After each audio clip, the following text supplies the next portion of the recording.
Zdravo svima! Nakon što ste se upoznali sa time šta je Excel i čemu služi, kao i sa ostalim delovima Excel prozora, vreme je da se upoznate sa Excelovom trakom sa komandama. Prva kartica u traci sa komandama jeste već aktivirana kartica Home. To je ujedno kartica koju ćete najviše koristiti. U njoj se nalaze opcije za rad sa clipboardom,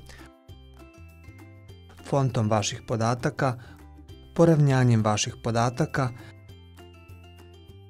rad sa brojevima, stilovi koje ćete koristiti pri unosu svojih podataka, rad sa ćelijama gdje imate opciju da umetnete ćeliju, da je obrišete ili formatirate i editing gdje imate posebnu opciju sort i filter o kojima će posebno biti reči u našem kursu. Sljedeća kartica jeste insert kartica. Pomoću nje možete u dokument umetnuti tabele, fotografije, grafikone, o tome će također posebno biti reči, filtere, simbole, tekst i tako dalje. Zatim slijedi kartica Page Layout, koja utiče na izgled radnog lista i parametre za štampanje. Najvažniji deo jeste Page Setup, gdje možete podešavati margine svog dokumenta, orijentaciju, veličinu i tako dalje. Četvrta kartica je kartica Formulas, koja služi za dodavanje formula, o čemu će također posebno biti reči i gdje imate posebne opcije za svaku vrstu formula koje postoje u Excelu. Slijedi kartica Data, gdje se nalaze komande za rad sa podacima. Zatim kartica Review, gdje su alatke za provjeru pravopisa, prevođenje reči, dodavanje komentara i tako dalje.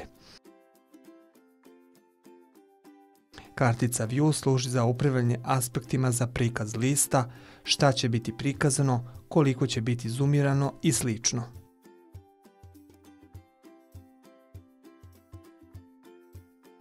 I imate karticu Help gdje možete potražiti pomoć oko rada u Excelu. Nakon što ste se upoznali sa trakom sa komandama, vreme je da kreirate svoju radnu svesku. Kreiranje radne sveske započinje klikom na dugme File i zatim na opciju New. Birate stav Blank Workbook, odnosno prazna radna sveska. Sada vam se otvara vaša radna sveska. Nakon što u njoj uradite ono što ste nameravali, treba da je sačuvate. Idete na File, Save As i onda birate gdje želite da vam se sačuva radna sveska, recimo na desktopu.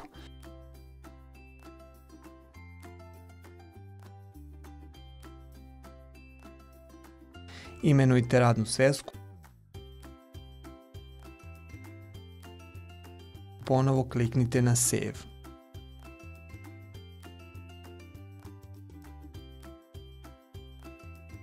To bi bilo sve za ovaj video. Pozdrav!